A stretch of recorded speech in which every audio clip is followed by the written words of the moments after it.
అందమైన తెలుగమ్మాయి సత్య హైదరాబాద్లో ఉంటుంది. జాబ్కు సెలవు పెట్టి దసరా పండగకు ఇంటికి వెళ్లేందుకు బస్ ఎక్కింది. సత్య ఇంట్లో అలిగి కొన్ని రోజుల క్రితం హైదరాబాద్ వచ్చింది. అప్పటి నుండి ఇంట్లో వాళ్లతో మాటలు లేవు. చాలా రోజుల తర్వాత ఇంటికి వెళుతున్నందుకు చాలా సంతోషంగా ఉంది. బస్సులో ప్లే అవుతున్న మూవీ చూస్తూ అలా కళ్ళు మూసుకుంది. కొన్ని గంటల తర్వాత వెంకటాపురం దిగండి బాబు దిగండి అన్న మాటలు వినిపించి కళ్ళు తెరిచి చూసింది. బయట పూర్తిగా చీకటిగా ఉంది. కంగారు పడుతూ వస్తున్నా అంటూ తన లగేజ్తో దిగింది. పోయిన కరెంట్ అప్పుడే వచ్చింది. వాచ్లో టైం చూసింది. రాత్రి 11 గంటలు. తన తల్లికి సర్ప్రైజ్ ఇద్దామని ఇంట్లో ఎవరికీ చెప్పకుండా వచ్చింది. ఇంటివైపు నడుస్తూ వెళుతుండగా గాలిలో మత్తెక్కించే మల్లెల వాసన రావడంతో తన స్నేహితురాలు రమ్య గుర్తొచ్చింది. అది రమ్య వాడే స్ప్రే వాసనలా అనిపించింది. సత్య కళ్ళల్లో నీళ్లు తిరిగాయి. కానీ రమ్య చనిపోయి 2 సంవత్సరాలైంది. ఆ విషయం సత్యాకి తెలియదు. ఏదో గాలిలో గుసగుసలు వినిపించాయి. సత్య వెనక్కి తిరిగి చూసింది. కానీ అక్కడ ఎవరూ లేరు. ఎన్నో ఆలోచనలతో ఇంటికి వెళ్ళి డోర్ బెల్ కొట్టింది. నిద్రలో ఉన్న సత్య తల్లి శాంతమ్మ లేచి ఈ టైమప్పుడు ఎవరు అంటూ తలుపు తీసింది. అక్కడ వాతావరణం ఒక్కసారిగా సంతోషంతో నిండిపోయింది. 3 సంవత్సరాల తర్వాత కూతుర్ని చూసి ఆశ్చర్యంతో ఆనందంతో అలాగే నిల్చుండిపోయింది శాంతమ్మ. నిద్రపోతున్న సత్య తండ్రి రామారావు సత్య గొంతు విని లేచి సత్యాన్ని పట్టుకొని ఏడ్చేశాడు. 3 సంవత్సరాల తర్వాత ఆ ఇల్లు మళ్ళీ సంతోషంతో నిండిపోయింది. ఆ రాత్రి సత్య చెప్పే మాటలతో తెల్లారిపోయింది. ఉదయం శాంతమ్మ సత్యకి టీ ఇచ్చి, నువ్వు వెళ్ళిన కొద్ది రోజులకి ఒక అబ్బాయి వచ్చి నీ అడ్రస్ అడిగాడమ్మా, నా దగ్గర లేదు అని చెప్పడంతో నీకు రాసిన లెటర్ నాకు ఇచ్చి వెళ్ళాడు. సత్య వస్తే ఇవ్వండి అని చెప్పాడు. ఒక్క నిమిషం అంటూ ఇంట్లోకి వెళ్ళి లెటర్ తీసుకొచ్చి ఇచ్చింది తల్లి శాంతమ్మ. అది ఆదిత్య రాసిన లెటర్.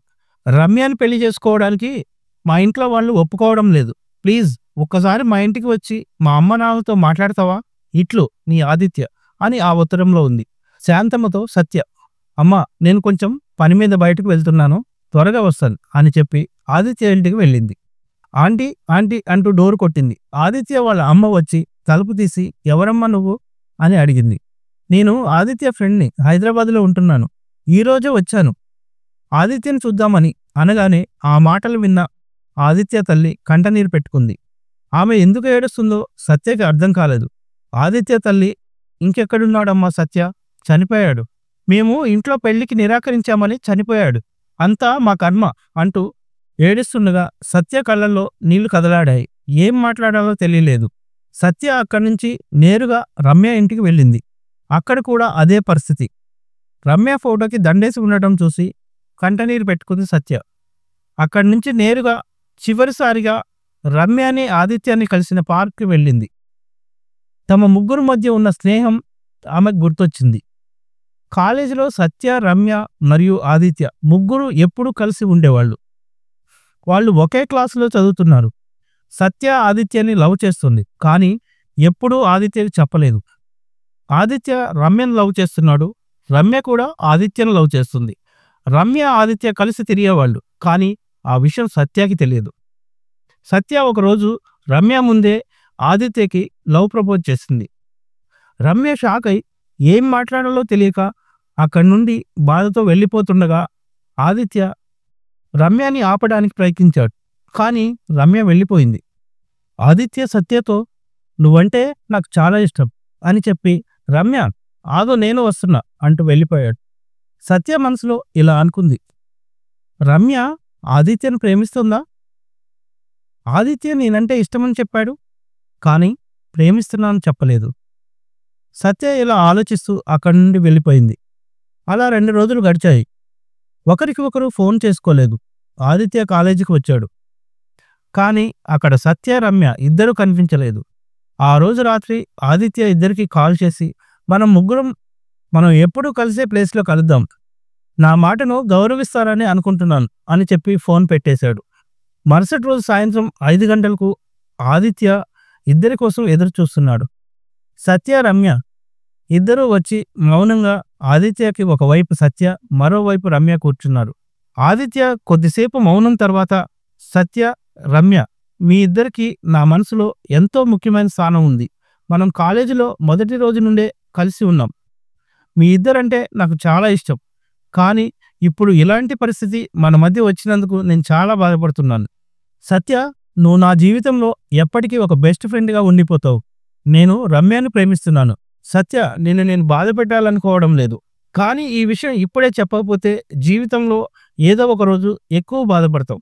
రమ్య కళ్ళల్లో ఉబికి వస్తున్న కన్నీటిని ఆపుకుంటూ, ఆదిత్య, నువ్వు నాకు చెప్పకుండా రమ్యను ప్రేమించావా అంటూ బరువెక్కిన హృదయంతో సత్య లేచి నిలబడి, మీరిద్దరూ పెళ్లి చేసుకొని సంతోషంగా ఉండండి. నేను మీ ఇద్దరి జీవితంలోకి గాని మిమ్మల్ని కలిసే ప్రయత్నం గాని చేయను అంటూ బాధపడుతూ అక్కడి నుంచి వెళ్ళిపోయింది. వారి జీవితంలో నుంచి సత్య అస్తమిస్తుండగా ఆ రోజు సూర్యాస్తమయం అయింది. రమ్యను, ఆదిత్యను కోల్పోవడం సత్యకి ఇప్పటికీ కలగానే అనిపిస్తుంది. సత్య పార్క్ నుంచి బాధతో ఇంటికి చేరింది.